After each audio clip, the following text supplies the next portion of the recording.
What did you learn about the new-look Houston Rockets last night? That Chris Paul's not going to change the D'Antoni system. They're still going to bomb a ton of threes. James Harden's still going to be extremely high usage.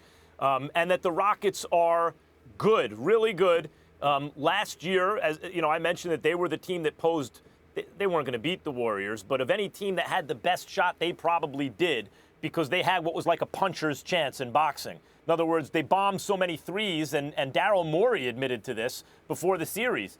You know, they bombed so many threes that if they get kind of lucky, 4 out of 7 nights, at least they have a puncher's chance. And they're still going to have that puncher's chance, and Chris Paul will make them better. I actually learned more about the Golden State Warriors, Stephen A.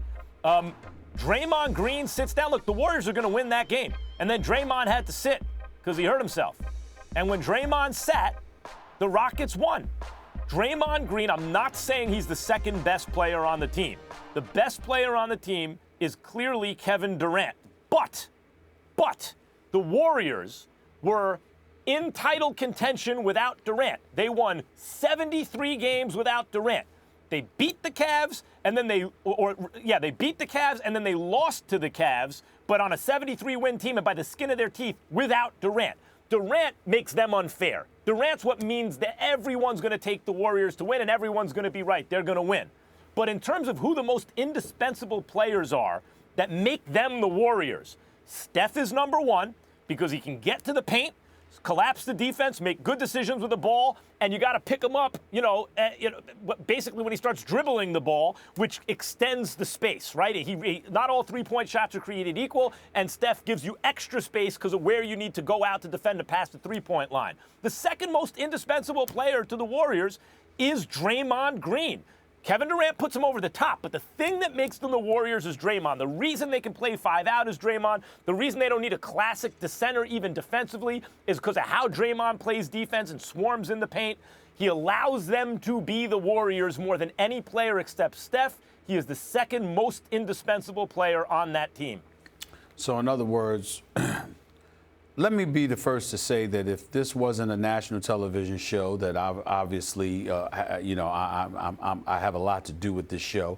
I would just shut the hell up, and I wouldn't even talk to you right now.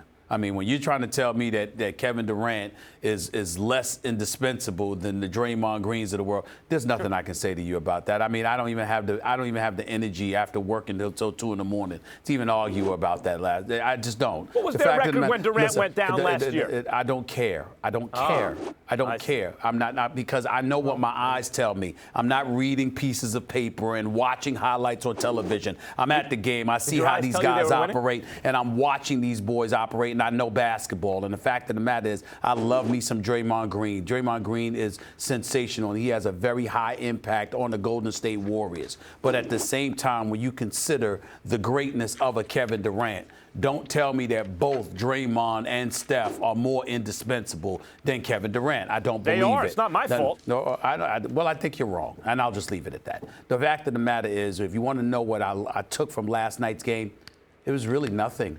The fact is that Kevin Durant, Steph Curry, and those boys, you're celebrating this championship. You're getting the ring ceremony and all of this other stuff. Swaggy P, Nick Young is your new addition. He comes and drops 20 points in the second half. I mean, I shouldn't say nothing because if there's anything that I took from this, it's the fact that Nick Young is going to benefit greatly from the Golden State Warriors, and that was a big-time pickup by them. He can't do much but shoot.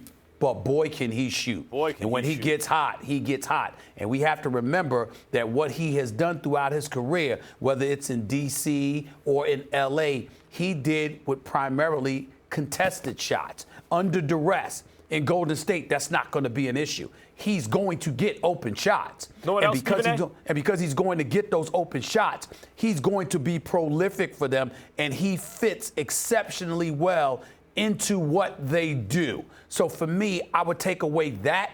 Outside of it, ring ceremony, opening night, Draymond Green going down, CP3's knees hurting right now.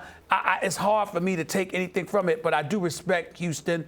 I know they can put the ball in the hole, and I know they can beat almost anybody in the league outside of Golden State when it really, really counts, even though I still say OKC is my favorite to give Golden State the biggest challenge. But the only thing I really took from this is that Nick Young is going to be a great, great addition to the Golden State Warriors. And you know what else about Nick Young, Stephen A? You're absolutely right about that. And he was the model of efficiency early in that game. It was unbelievable.